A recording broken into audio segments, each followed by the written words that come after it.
Super Talk 99.7 WTN. Matt Murphy.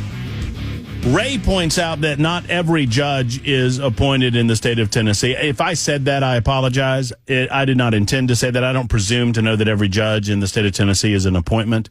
But I do know that you have a replace and or retain system for a lot of these judges in the state of Tennessee. But who am I to tell you about this? Let's get to the man. Secretary of State Tre Hargett joins us on the Matt Murphy Show to talk about Election Day. That is August 1st. Primary election for some, general election for others. It's very confusing, Trey. It's very confusing for a simple Georgia boy who grew up just, one primary day, one general election. But you're here to solve it all for us. Hello, Trey. How are you? But how long do I have? I mean, by the way, thanks for keying on my intro music. That was really uplifting. I'm pumped to ready to take on the rest of the election day.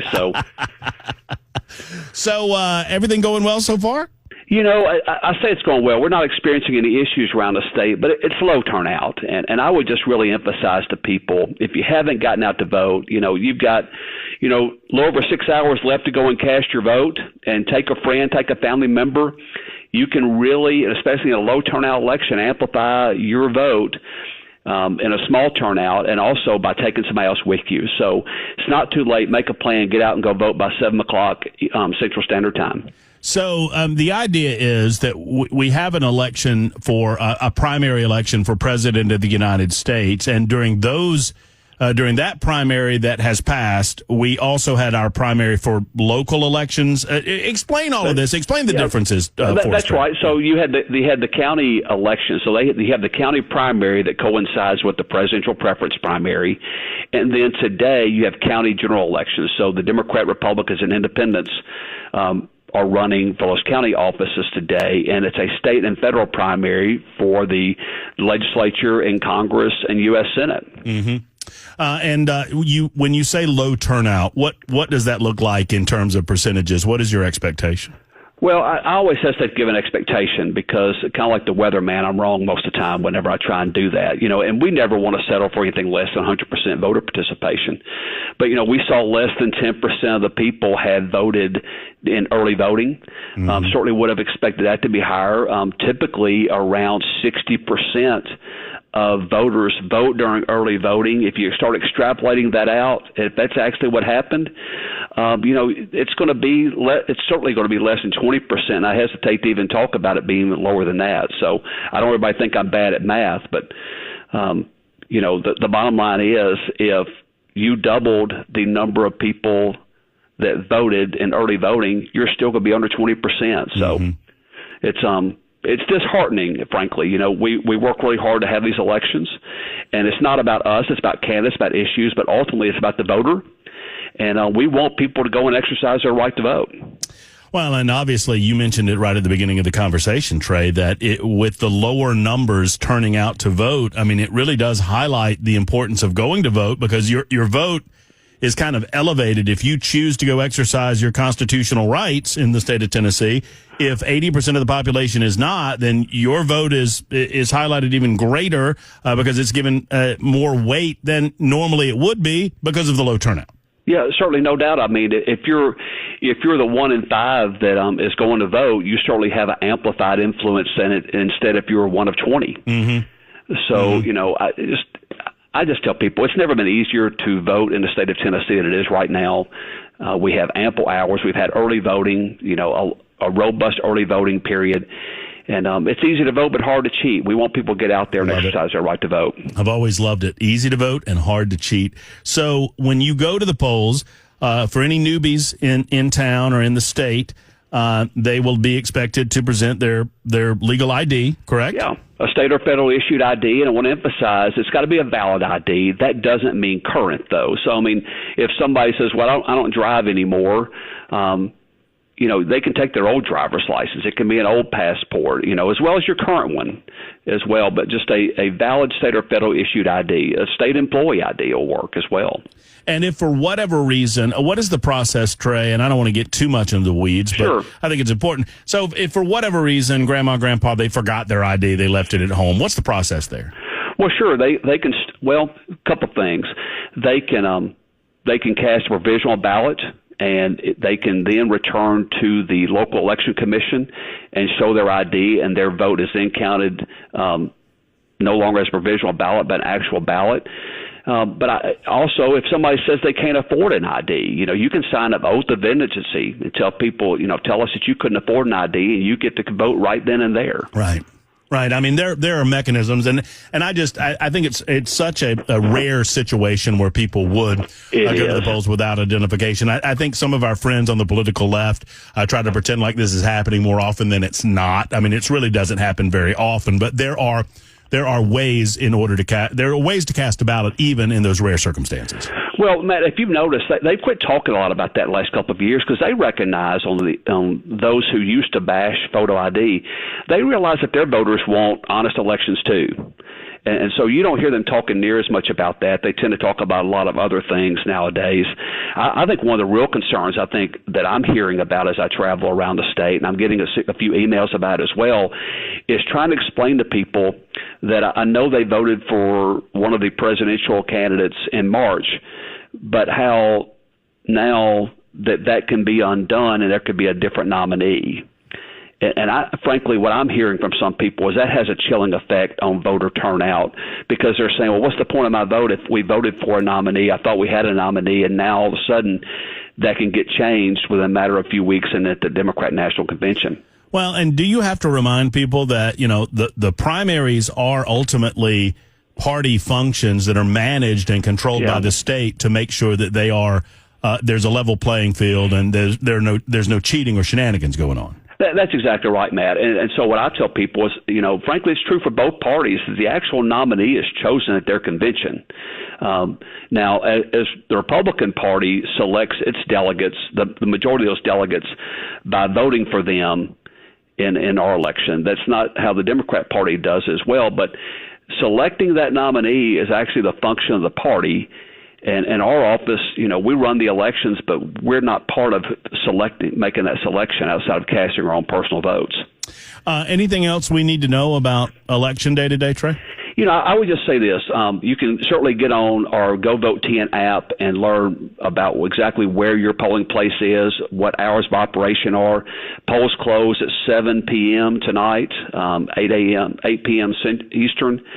And you can actually see your own unique ballot and be a prepared voter and go and cast your vote. And one last thing I would add, if you see something that just doesn't look right, you're welcome to give us a call at 877-850-4959, or you can even text us. Text the letters TN to 45995 and let us know what you're seeing so that we can take action.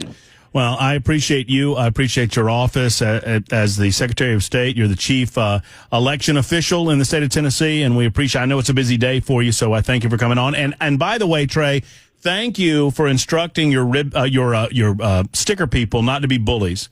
I appreciate that. I like how the offer's made, and then when I decline the offer, they're cool with that. I've had the sticker bullies in the past, and I don't like sticker bullies, so I appreciate that, Trey. Well, nobody wants an unsolicited sticker. We don't believe in unsolicited absentee ballots, and we don't believe in unsolicited stickers either. They're there for you if you want them, but if you don't, you can just move on along. Thank you, Trey, for everything, man. Thanks, man. Take care. All right, take care. There's Tre Hargett, Secretary of State. I don't like the sticker Nazis. I've had them in my past. I don't take the stickers. I don't want the stickers. I'll only use stickers if they're written in Russian that I voted. How many times you vote today? I've been here since 5 a.m. I haven't had a chance to vote. Mm-hmm. You know why? Actually, right? 4 a.m. You know why, right? I talked to Mason, new suit. Mm-hmm. I call Paul Mason new suit, by the way, because he's the new suit. New suit. I said we need to keep the Russian asset in the House. We need to keep him off the streets because otherwise he'd be voting all over the joint. We need to keep him away from the polls today, and that's what he's done. Well, I'm still getting out of here when the polls are, I think, still open, if I'm not mistaken. Mm-hmm. Spoken just like a communist. So I have. That's why I have a truck. I mean, I don't have a truck. You heard nothing, comrade. It's a long-standing rule of mine. And for years, I just take such delight in it. I don't know why. As I mentioned, I'm a chaos man. So you go to the poll, you do your civic duty, your constitutional duty, then you vote. And, you show your ID. By the way, my middle name is Daniel, and I appreciate, and I'm not casting aspersions, I'm not calling anyone out, but I show my ID to the lady. She goes through the process. She asks me my address. I tell her what my address is. She says, thank you. My middle name's Daniel, right? And as I'm walking away, she says, thank you, Mr. Daniel. I'm like, how good are you looking at this identification if you're thinking that my middle name's my last name? Well, how many did she have to go through to that day alone, though? Well, that's true. It's a long process. They probably are just like on autopilot at that point. I don't want my poll workers on autopilot. That's all I'm saying. So then you go in and you do the thing with the thing, and you put the thing in there, and they're there to help you, and and then finally you get over to the to where you actually put your ballot in the voting machine after you print it out, and that's when they hit you up with the sticker. That's when they want you to. That's when the sticker bullying starts. You should run so you can get rid of the stickers. Well, here's what I'm going to do. I'm going to buy a roll of those stickers. Because you can get them. I mean, I assume there's a sticker hut. Probably just a big wall full of I voted stickers. Yeah, there's a sticker mart somewhere. I mean, online on it, I guarantee you I can buy these rolls of stickers on Amazon. Yeah, absolutely. And so buy a roll of stickers. I'm going to buy a roll of stickers and put them in my truck. And then just randomly on a Monday, I'm going to come in with an I voted sticker. And people are like, what? You voted? You voted today? Yeah, I voted today. There's a vote today? Well, I voted. That is chaotic. You like that? You're chaotic. I feel like you're like on the chaotic good side because that's not hurt anyone, but it will give you like a giggle when you're walking. Oh no, I love it. Work. I love it. So, but I love the fact, and I did this years ago. I was just like, I'm going home.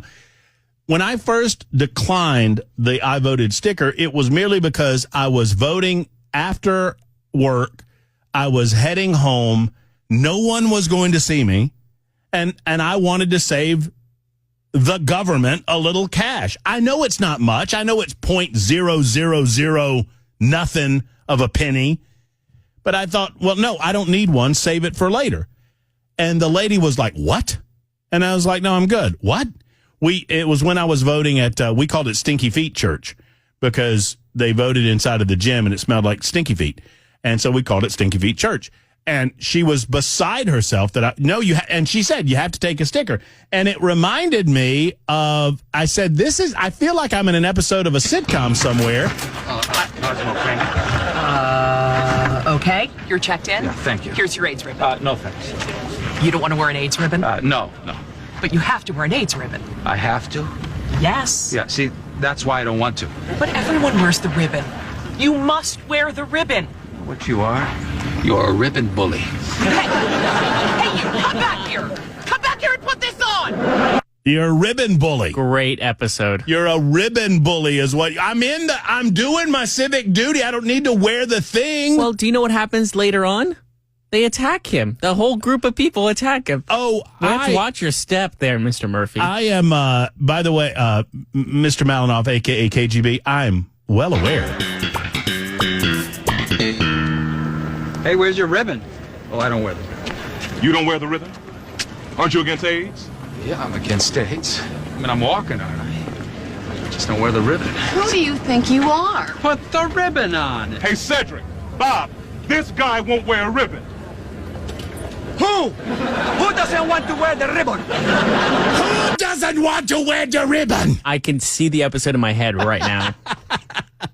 That's the way I feel when I decline the sticker. Just someone full on running, tackling you. Put on the sticker. I'm doing the thing. Why do I have to wear the? I will so run away from the herd with all of this sticker nonsense. But anyway, this guy was pretty good. He said, oh, and now you get your sticker. I said, no sticker. And he said, no sticker. And I said, I don't do the sticker. And he kind of shrugged his shoulders and said, to each their own. I was like, well, good for you. I'm going to congratulate. Obviously, you've gotten some good training from the Secretary of State. It's 12:52 on Super Talk 99.7 WTN.